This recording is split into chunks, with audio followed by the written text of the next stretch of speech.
गुरुवे गौरचन्द्राय राधिकायै तदालये कृष्णाय कृष्णभक्ताय तद्भक्ताय नमो नमः। গুরুতত্ত্ব অত্যন্ত ঘোর বস্তু। আমাদের গুরু গীতা নামে একটি গীতা আছে, এটি সচরাচর সর্বত্র পাওয়া যায় না। খবর করলে পরে, খোঁজ করলে পরে পাবেন।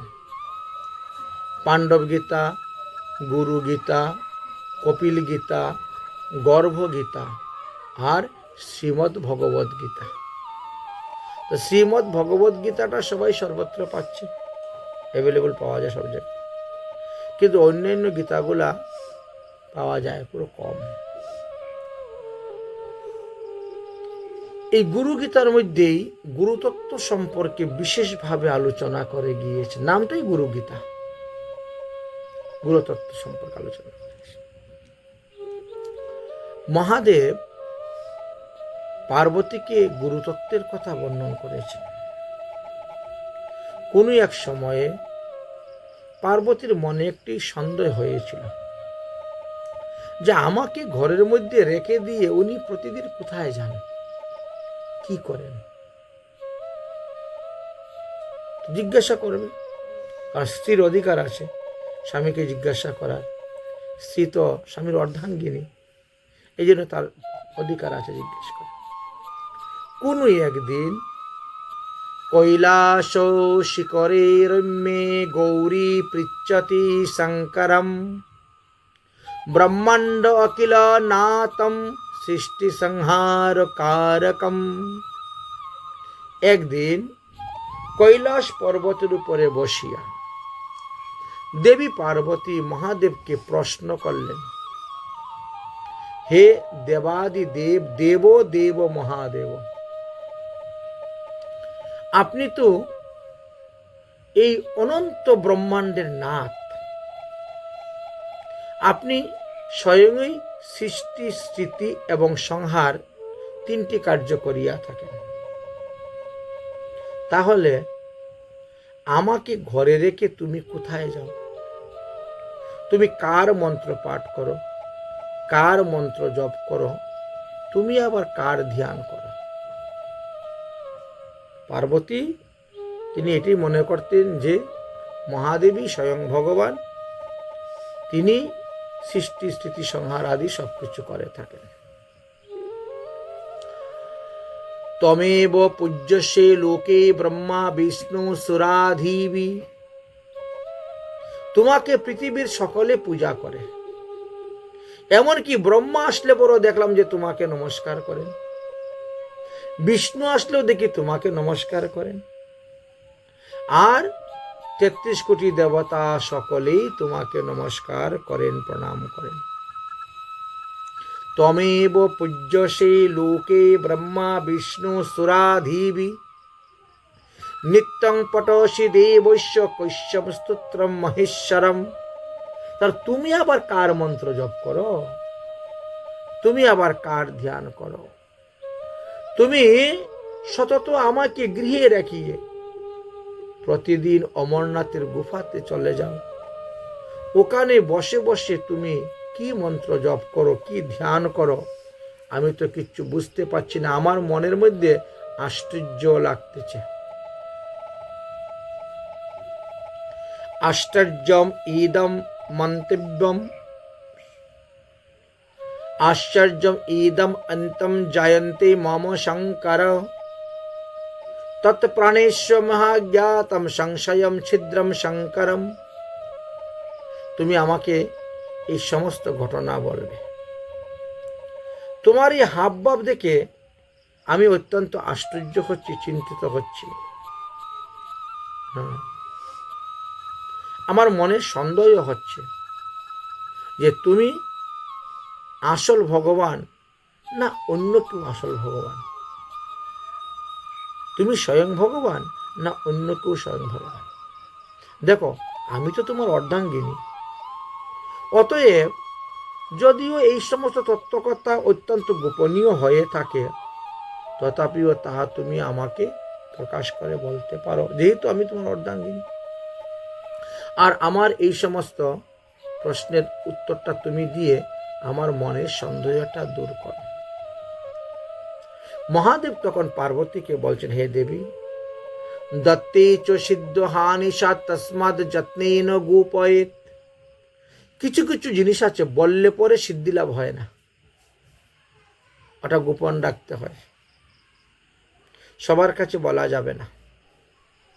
দত্তে চ সিদ্ধি হানিশা তসমাদ যত্নেন গোপয়েত ইদম রহস্য পরমম পুরুষার্থ প্রধায়নম। হে দেবী, এটি অত্যন্ত গোপনীয়, এটা গোপনভাবেই রাখতে হয়, গোপনভাবেই জপ করতে হয়। জপ, তপ, তন্ত্র, মন্ত্র, পূজা ইত্যাদি গোপনভাবে করলেই সিদ্ধি লাভ হয়। এই জন্য আমি তোমাকে বলি না, এটা আমি গোপনভাবে রেখেছি,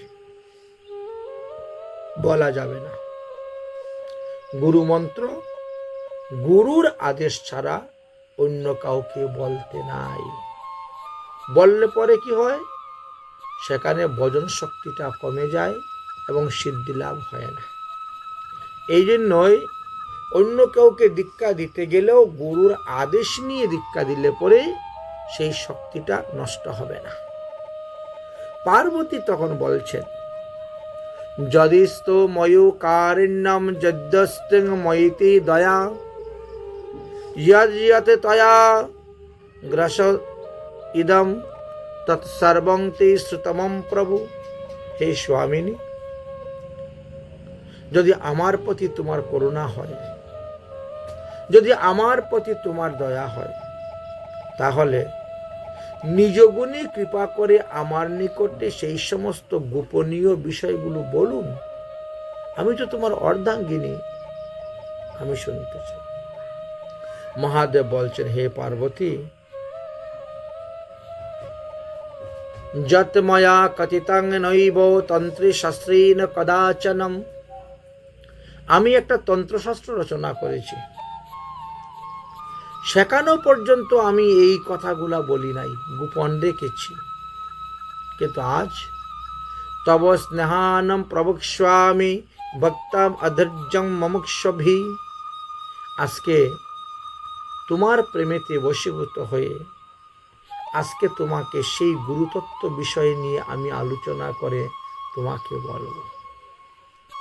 মহাদেব পার্বতীকে বলছেন, আজ শুধু তোমাকেই আমি বলবো তোমার স্নেহেতে বদ্ধ হইয়ে।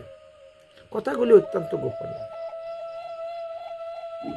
ততে অহম সং প্রবক্ষ্যামি শীর্ণয়াং বহিতাং প্রিয়ে যুঔষৌ নিরঞ্জন দেব স্বরূপীণম জনার্দনম।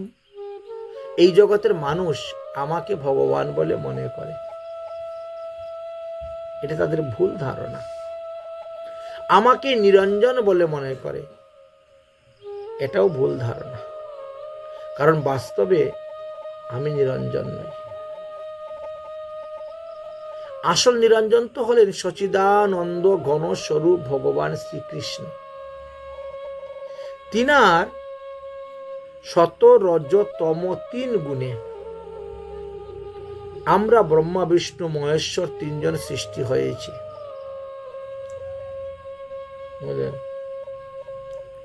ভগবান শ্রীকৃষ্ণের দেহ হইতে আমাদের উৎপত্তি। এই জন্য এই ব্রহ্মা বিষ্ণু মহেশ্বর 3 জনকে গুণ অবতার বলা হয়। কৃষ্ণ হইতেই বিষ্ণুর সৃষ্টি, কৃষ্ণ হইতেই মহাদেবের সৃষ্টি, কৃষ্ণ হইতেই ব্রহ্মার সৃষ্টি। শ্রীকৃষ্ণচন্দ্র ভগবান নন্দ গোপ বয়োদ্দিতম মুরলীধারী বদনাধারী রাধায়ং প্রীতি মানুষ। মানুষে মনে করে শুধু খালি দাপর যুগেই কৃষ্ণ অবতার, কিন্তু এটা ভুল ধারণা। কৃষ্ণ তো অনাদিরাদি গোবিন্দ, তিনি নিত্য গোলকধামে অবস্থান করতেছেন, নিত্য গোলকধামে বিরাজ করেন। তিনি ভক্তের মনোবাসনা পূর্ণ করার জন্য, ভক্তের জন্য লীলা করার জন্য মনুষ্য দেহ ধারণ করে দাপর যুগে এসেছিলেন। তিনি পূর্বে ছিলেন, এখনো আছেন, ভবিষ্যতেও থাকবেন। তিনি ছাড়া কিছুই নেই। তিনা হইতেই সমস্ত বিশ্ব চরাচর সবকিছু সৃষ্টি, আর মহাপ্রলয়ে তিনার মধ্যেই সবকিছু লীন হয়ে যায়। আমি পর্যন্ত লীন হয়ে যাই, মহাদেব বলছেন। ব্রহ্মা পর্যন্ত লীন হয়ে যান ভগবানের দেহের মধ্যে, কারণ আমরা তার দেহ থেকে সৃষ্টি হয়ে এসেছি, আবার তার দেহের মধ্যে আমরা প্রবেশ করি।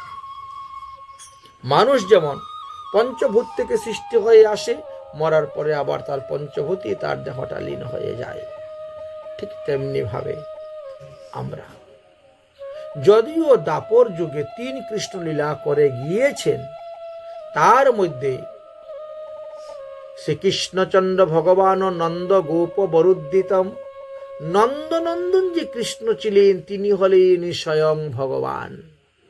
আর এই নন্দনন্দন শ্রীকৃষ্ণ হলেন গুরুতত্ত্বের শিরোমণি, তিনি হলেন জগৎগুরু। তার থেকে গুরু শক্তি ধীরে ধীরে বিভিন্ন স্তরে স্তরে গিয়েছে, তাই তিনি হলেন জগৎগুরু। শ্রীকৃষ্ণ এই গুরুতত্ত্বর মধ্যে অবস্থান করতেছে। বংশীনাদের দ্বারা তিনি বৃন্দাবনে সর্বত্র।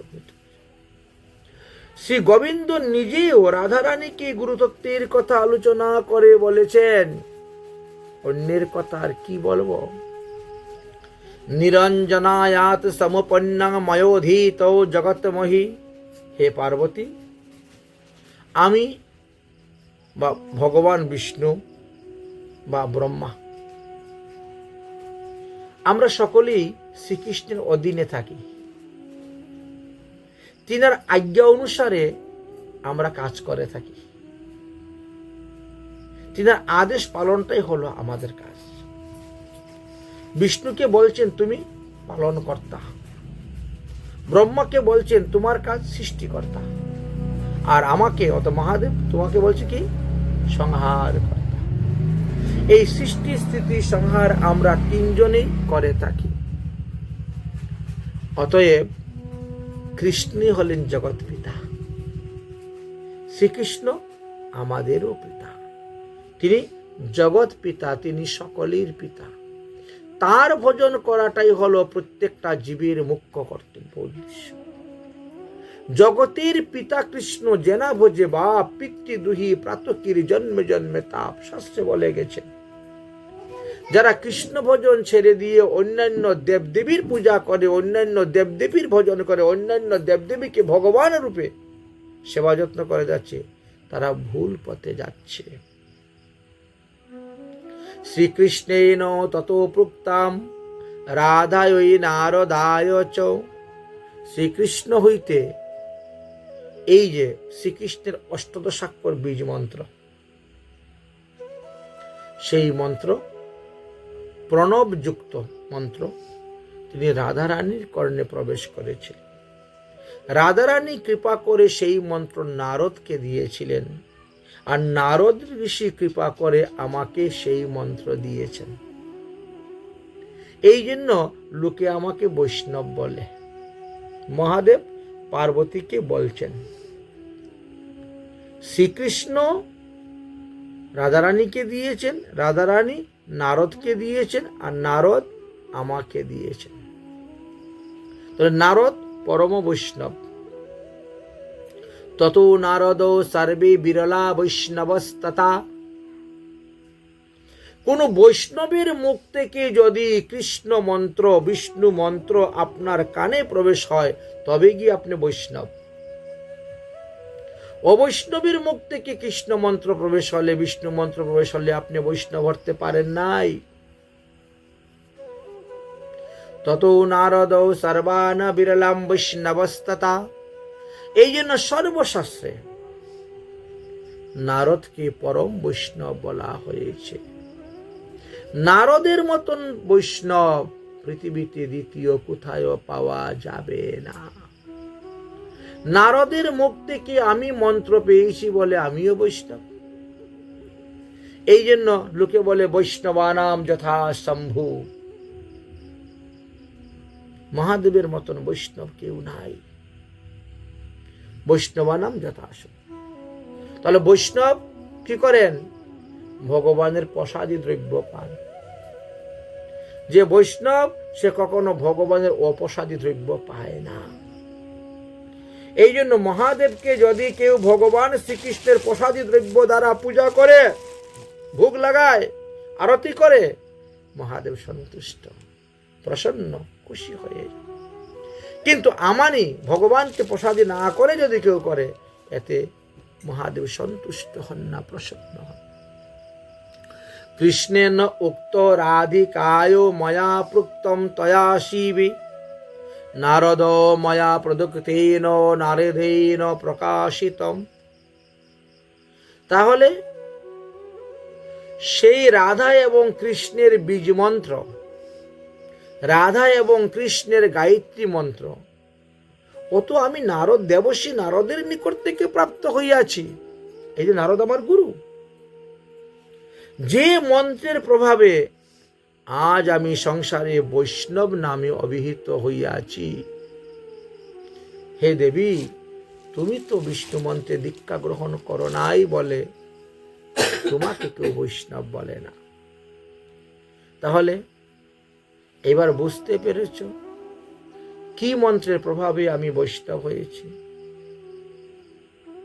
আমার গুরুদেব একটি কথা আমাকে বলে গিয়েছেন। বলছেন, আমি যে তোমাকে মন্ত্র প্রদান করেছি, এই মন্ত্র তুমি যাকে তাকে দিও না। শটায় পাপিনেশ্চৈব লম্পটায় বিশেষত ন দাতব্য ন দাতব্য ন দাতব্য কদাচনম। বলছেন, যারা শট প্রকৃতির, যারা পাপাচরণ করে, যারা লম্পট প্রকৃতির, যারা সদাচার পালন করে না, তাদেরকে এই মন্ত্র কখনো দিও না। এই জন্য হরিনাম সবাইকে দেওয়া যায়, কিন্তু শ্রীকৃষ্ণের বীজ মন্ত্র, শ্রীকৃষ্ণের গায়ত্রী মন্ত্র, রাধার বীজ মন্ত্র, রাধার গায়ত্রী মন্ত্র, বা পঞ্চতত্ত্বের বীজ মন্ত্র, গায়ত্রী মন্ত্র সদাচার পালন না করা পর্যন্ত দেওয়া যাবে না, দেওয়া যাবে না। যখন সদাচার সম্পূর্ণ হবে তখন তাকে দেওয়া যাবে। এটি শাস্ত্রে বলা আছে। যাহারা অসৎ প্রকৃতির লোক, যাহারা মহাপাপী, যাহারা জীব হিংসা করে, জীব হত্যা করে, পাপ করছে, লম্পট প্রকৃতির, এই সমস্ত লোকদেরকে কখনো এই গোপনীয় বস্তু দিবে না। সুতরাং যাহাদের মনে বৈষ্ণব হইবার বাসনা আছে, তারা অবশ্যই সদাচার পালন করবে, আর তাদেরকেই এই মন্ত্র, এই তত্ত্বকথা বলা যাবে, এছাড়া উপায় নেই। হে পার্বতী, মম নাম বৈষ্ণব হি তেষাং রক্ষার্থম এব হি, মম প্রাণ বৈষ্ণব হি তেষাং রক্ষার্থম এব হি, শিলং ময়া ধার্য হি তো নান্যার্থং মেত্র কারণম। অগো দেবী পার্বতী, বৈষ্ণব আমার প্রাণ স্বরূপ। যে বিষ্ণু মন্ত্রে দীক্ষা গ্রহণ করে সে আমার প্রাণ স্বরূপ বৈষ্ণব। আমি ত্রিশূল হাতে নিয়ে সর্বদা ঘুরে বেড়াই বৈষ্ণবদেরকে রক্ষা করার জন্য। বৈষ্ণবদের পিছনে পিছনে আমি ঘুরে বেড়াই ত্রিশূল হাতে নিয়ে, সমস্ত জগৎ ঘুরে বেড়াই। হে পার্বতী, তোমার মন তো এখনো বৈষ্ণব ধর্ম গ্রহণ করতে প্রস্তুত নয়। এই জন্যই তোমাকে গৃহে রেখে আমি সর্বদা একাবশ্যে ভজন করি। তুমি যদি সদাচার পালন করতে, বিষ্ণু ধর্ম, বৈষ্ণব ধর্ম গ্রহণ করতে, তাহলে তো আমি তোমাকে নিয়ে বসে ভজন করতাম। এই জন্য আমি আলাদা ভজন করি। আমি বিষ্ণু মন্ত্রে দীক্ষা গ্রহণ করেছি, বিষ্ণুর উপাসনা করি, বিষ্ণুর ভজন করি বলে লোক আমাকে বৈষ্ণব বলে। শাস্ত্র আমাকে বৈষ্ণবানাম যথাসম্ভব বলিয়াছে, কিন্তু তুমি তো তা করো না। এই জন্য তোমাকে এই সমস্ত গোপন কথা বলা যাবে না, গোপন কথা বলা যাবে না। তখন পার্বতী বলছেন, আমিও বৈষ্ণব ধর্ম গ্রহণ করব, আমিও বৈষ্ণবী হইব, আপনি কৃপা করে আমাকে সেই সমস্ত কথা বলুন। এই বিষয় নিয়ে অনেক কথা আলোচনা করা আছে, অনেক তত্ত্ব আলোচনা করা আছে। শেষে দেখালেন যে হ্যাঁ, পার্বতী দেবীর নবদুর্গার মধ্যে এক দুর্গা হলেন বৈষ্ণবী নাম আছে। হ্যাঁ, একটা আছে, সেইখানে দেখালেন। মহাদেব বললেন যে তোমার নামে যে লোকে পাঠা বলি দেয়, জীবহিংসা করে, প্রাণীহিংসা করে, তুমি তাদের কিছু বলো না কেন? লোকে তোমার উপরে মানসা করে, আমার এই হলে আমি ওই দিব, ওই হলে সেই দিব, সেই সমস্ত ক্ষেত্রে তুমি নিষেধ করো না কেন? তখন পার্বতী বললেন, দেখো, বাস্তবে তো আমার অর্চনা এগুলা দিয়ে হয় না। যে মম অর্চনম ইত্যুক্তং প্রাণীহিংসা না তৎপরা তৎ পূজা মম অধ্যায়নম তদ দোষম তদুদ্গতি। পার্বতী বলেন, দেখো, যে সমস্ত লোকেরা আমার পূজার দোহাই দিয়ে জীবহিংসা প্রাণীহিংসা করে থাকে, সেই অপবিত্র স্থানে আমিও বাস করি না। আমি তৎক্ষণাৎ সেই মূর্তি হইতে অদর্শন হয়ে চলে যাই। যারা আমার নামের দোহাই দিয়ে জীব হত্যা করে, প্রাণীহিংসা করে, আমি তাদেরকে বারবার নিষেধ করতেছি যে ওই পশুর শরীরে যতগুলা লোম থাকবে তোমাদেরকে তত হাজার বছর কুম্ভিপাক নরকে বাস করতে হবে। ওই পাটা রক্তের দ্বারা যতগুলা মাটির ধূলিকণা ভিজবে তত হাজার বছর তোমাদেরকে নরকবাস করতে হবে, অধোগতি করতে হবে। অতএব আমার নামের দোহাই দিয়ে কখনো জীবহিংসা করিও না, প্রাণী হত্যা করিও না। যারাই করে যাচ্ছে তারা আকল্প কোটি নরকং, আকল্প কোটি নরকম তেসাং বসত ন সংশয়। হে স্বামী, তারা তো তামসিক ভক্ত, তারা আমার নামের দোহাই দিয়ে জীবহিংসা করে, প্রাণী হত্যা করে, সেই জীব ভক্ষণ করে যাচ্ছে। অতএব যতদিন পর্যন্ত চন্দ্র সূর্য আছে ততদিন পর্যন্তই তারা নরকে, কুম্ভিপাক নরকে বাস করবে। যে সমস্ত মূর্খ ব্রাহ্মণেরা একটা পাত্রের মধ্যে পাঠার মাংস রক্ত নিয়ে আমার নামে উৎসর্গ করে, আরে সেই রক্ত পচার পরে কি হয়? পুজ হয়। তাদের জন্য পূজ্যস নামক নরক তৈরি হয়ে আছে। এই দেহ ত্যাগ করার পর তারা যাবে যখন, তখন সেই পূজ্যস নাম নরক তারা ভোগ করবে।